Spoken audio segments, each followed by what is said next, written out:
Dimensions of physical quantities.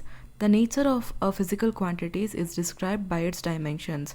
All the physical quantities represented by derived units can be expressed in terms of some combination of seven fundamental or base quantities.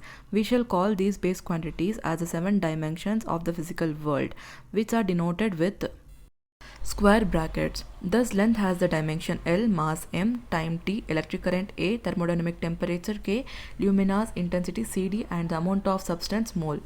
The dimensions of the physical quantity are the powers or exponents to which the base quantities are raised to represent that quantity.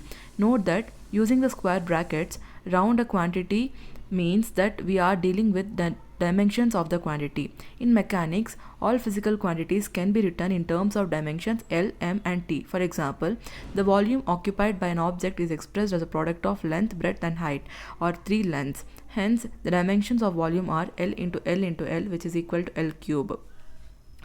As the volume is independent of mass and time, it is said to possess zero dimension in mass, that is m raised to the power 0, zero dimension in time, that is t raised to the power 0, and three dimensions in length.